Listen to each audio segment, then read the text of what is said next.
اقسام کو اگر تم کبھی نوش فرمانا چاہو، کبھی کھانا تناول کرو، چاہے وہ مشروب ہو یعنی پینے والی چیزیں ہوں یا کھانے والی چیزیں ہوں، مولا ضمانت لیتے ہیں اگر تم نے بسم اللہ سے شروع کیا تو پھر تمہارا پیٹ کبھی خراب نہیں ہوگا، تمہارے شکم میں درد نہیں ہوگا۔ سوال کرنے والے نے سوال کیا، مولا میں نے آزما کے دیکھا، میں نے جب کھانا کھایا اور کھانا تناول کیا، میں نے پہلے بسم اللہ پڑھی، اس کے بعد کھانے کو شروع کیا، لیکن اس کے بعد بھی میرا پیٹ خراب ہوا، میرے پیٹ میں درد پیدا ہو گیا۔ ایک مرتبہ مولا مسکرائے اور مسکرا کے کہا، یہ بتا تو نے کتنے انواع کھائے، کتنے اقسام کھائے؟ اس نے کہا، مولا میں نے مختلف اقسام کھائے، مختلف انواع کھایا۔ مولا نے کہا، جتنی انواع کھاؤ ہر ایک پہ بسم اللہ کہنا ہے، اور اگر اس کے بعد ہو جائے تو مجھ جعفر صادق سے آ کے کہنا، میں ضمانت لیتا ہوں کہ کبھی بھی اگر بسم اللہ پڑھ کے کھانا تناول کیا جائے تو پھر شکم کا درد نہیں ہوگا۔ صلوات پڑھے۔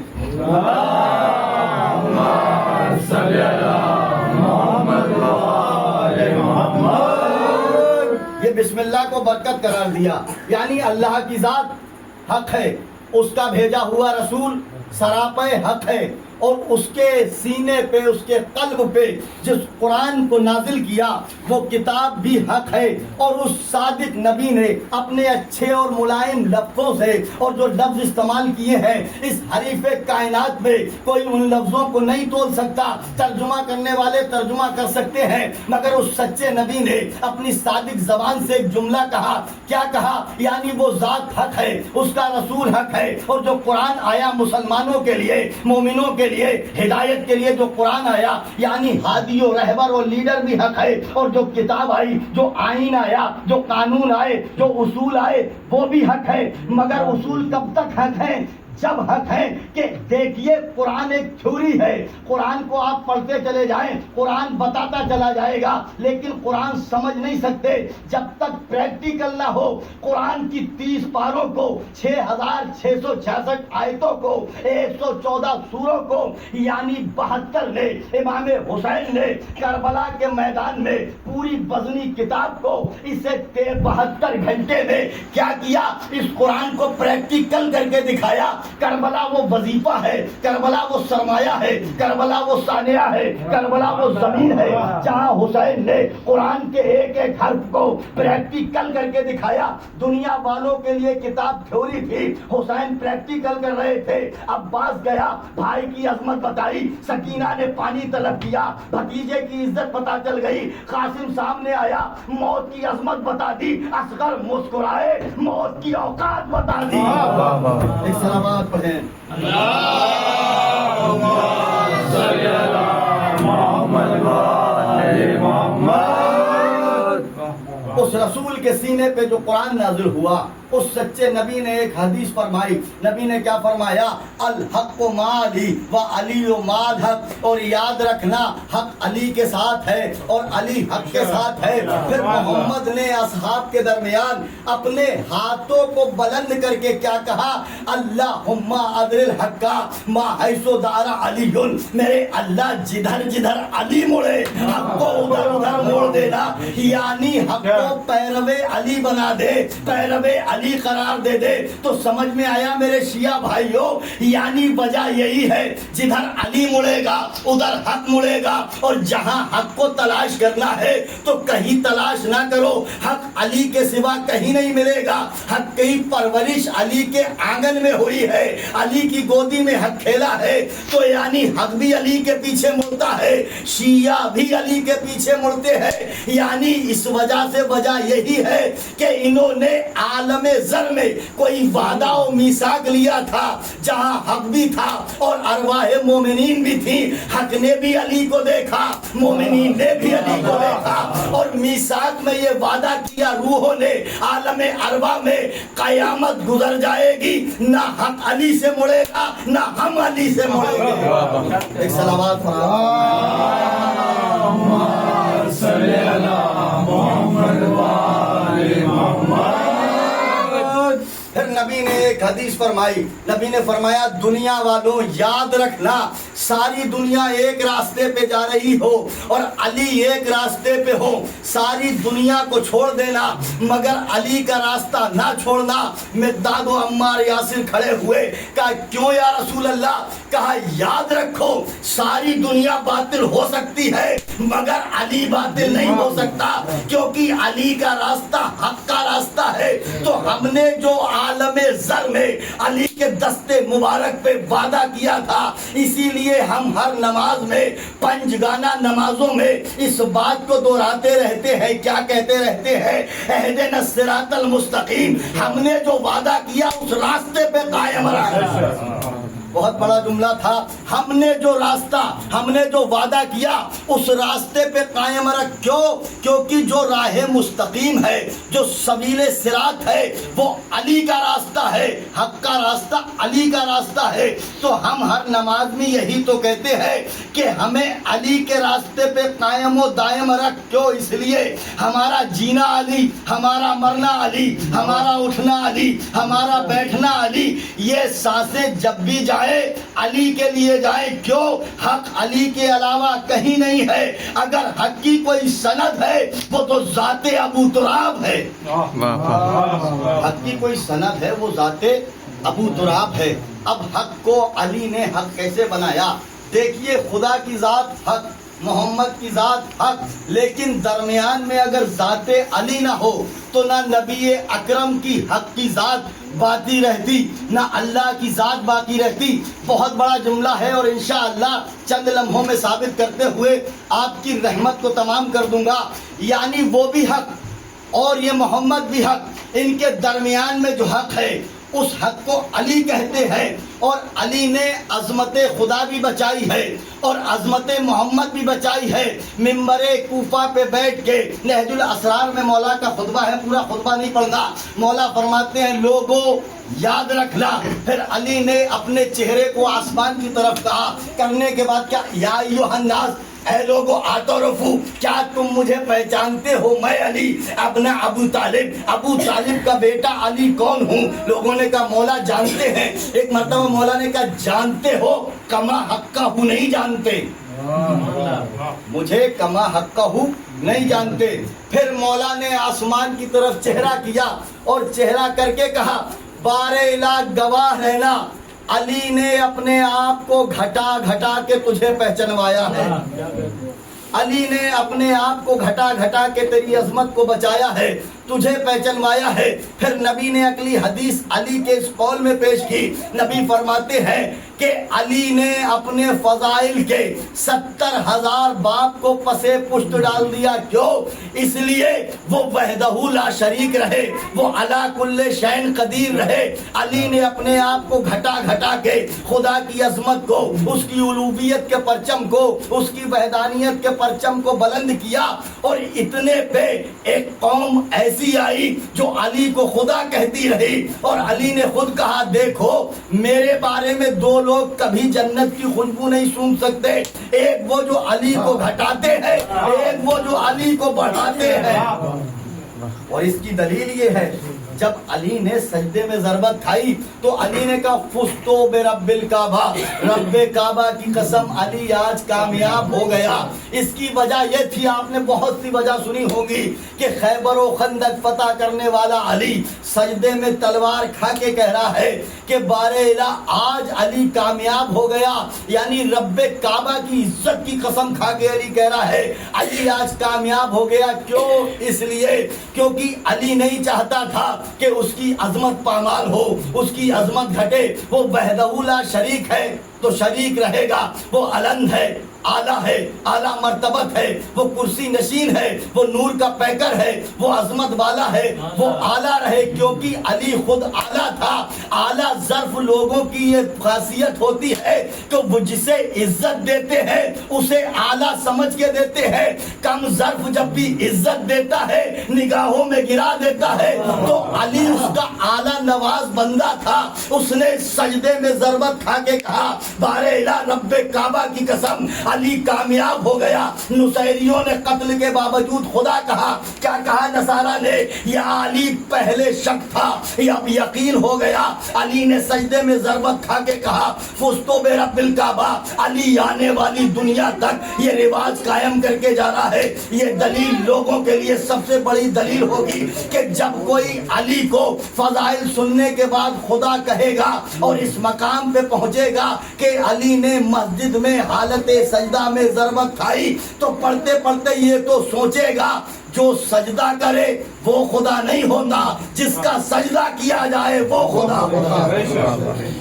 آواز بلند نعرہ سلام۔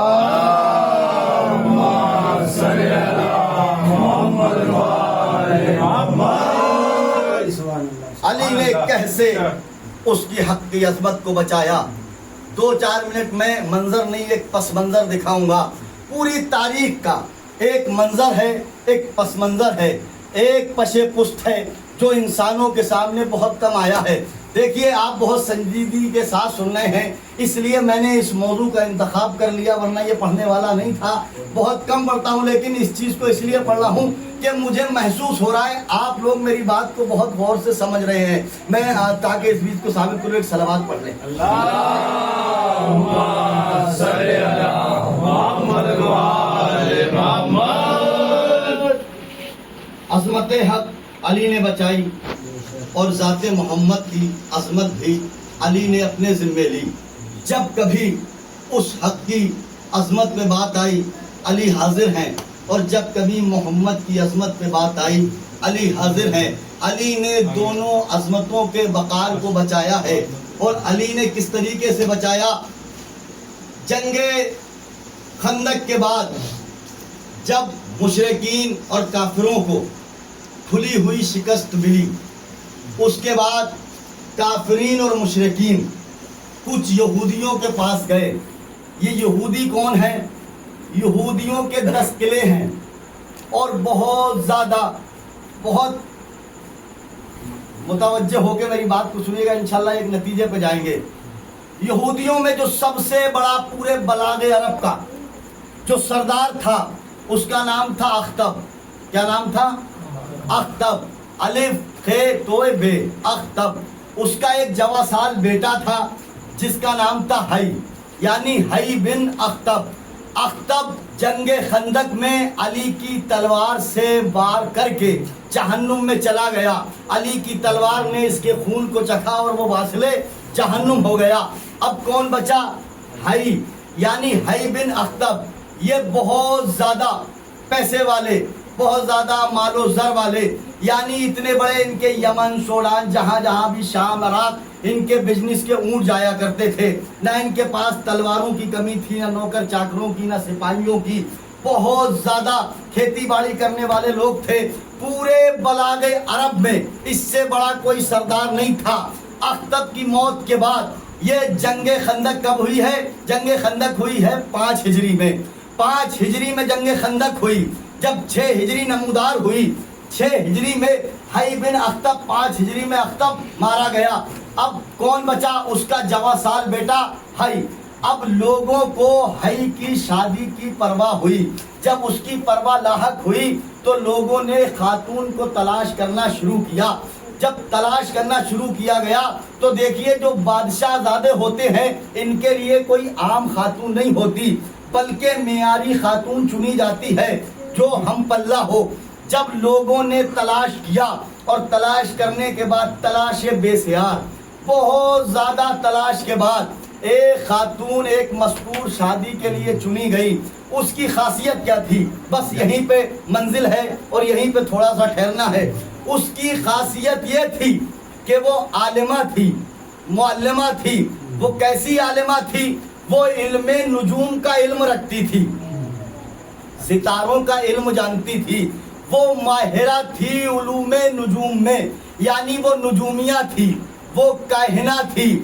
وہ کیا کرتی تھی؟ ستاروں کو دیکھ کر لوگوں کے مقدر بتایا کرتی تھی، بڑی توجہ سے۔ یعنی ستاروں کو دیکھ کے لوگوں کے مقدر بتایا کرتی تھی، اس کی خاصیت یہ تھی۔ اور دیکھیے ستاروں کی ایک اپنی کیفیت ہوتی ہے، جب ستارے اپنے برج سے حمل کی طرف داخل ہوتے ہیں، جب زہرہ اپنے آپ سے اپنی جگہ سے ہٹتا ہے تو لوگوں پہ ایک کیفیت طاری ہوتی ہے۔ اس کیفیت کو کیا کہتے ہیں؟ کبھی کبھی بیٹھے بیٹھے انسان کا ذہن اپنے آپ میں پریشان ہو جاتا ہے۔ یہ چیز کب وارد ہوتی ہے؟ جب ستارے گردش کرتے ہیں، اور یہ چیز صرف انسانوں پہ نہیں ہوتی بلکہ جانوروں پہ بھی ہوتی ہے۔ جانور بھی ان کے مزاج بھی بدلتے ہیں۔ کب بدلتے ہیں؟ ستاروں کے مزاج سے لوگوں کے مزاج بدلتے ہیں۔ اب یہ کیا تھی؟ یہ عالمہ تھی، نجومیہ تھی۔ اس کی شادی کس سے ہوئی؟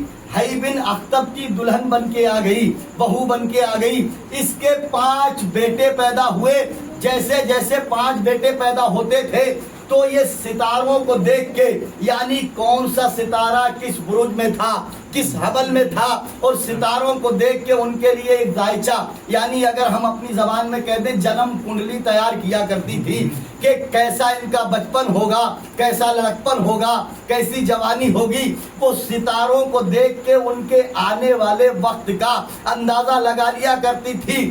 ہر ایک بیٹے کے لیے اس نے ایک ایک جائزہ، ایک ایک جنم کنڈلی تیار کی، اور کرنے کے بعد سونے کے پانی میں تعویذ میں بنا کے اس کے ہر ایک بیٹے کے گلے میں ڈال دیا۔ اب جب 5 بیٹے پیدا ہوئے، پہلے بیٹے کا کیا نام تھا؟ پہلے بیٹے کا نام تھا ربی، دوسرے بیٹے کا نام تھا یاسر، تیسرے بیٹے کا نام تھا انتر، چوتھے بیٹے کا نام تھا حارث، 5ویں بیٹے کا نام تھا مرحب۔ کیا نام تھا؟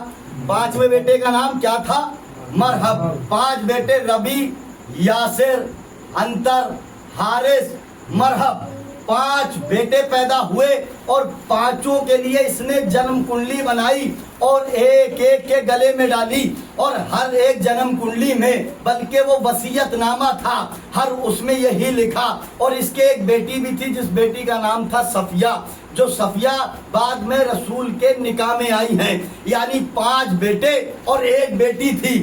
ہر بیٹے کی پیدائش پہ ایک جنم کنڈلی تیار کرتی اور جائزہ بنا کے ایک ایک کے گلے میں ڈال دیا کرتی، اور ہر اس میں ایک لکھا، میرے بیٹوں میں نے ستاروں سے تمہارے مقدر کو دیکھ لیا، تمہارا بچپن میرے سامنے، جوانی میرے سامنے، لڑکپن میرے سامنے، تم بہت بہادر بنو گے، بڑا نام کرو گے، تم جس پہلوان کے سامنے چلے جاؤ گے اسے پسپا کر دو گے۔ میرے بیٹوں میری وصیت یاد رکھنا، کیونکہ ستارے دیکھ کے بتا رہی ہوں، نجومیہ بھی ہوں، عالمہ بھی ہوں، کاہنہ بھی ہوں۔ میرے بیٹوں یاد رکھنا، سب سے لڑنا، سب سے تباہ آزمائی کرنا، سب سے نبرد آزما ہونا، سب سے لڑنا مگر حیدر سے نہ لڑنا، سب سے لڑنا مگر حیدر سے نہ لڑنا۔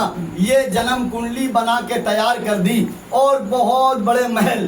ادھر جنگ خندق 5 ہجری میں ہوئی۔ جنگ خندق میں مشرکین کو کھلی ہوئی شکست ملی۔ یہ لوگ کہاں گئے؟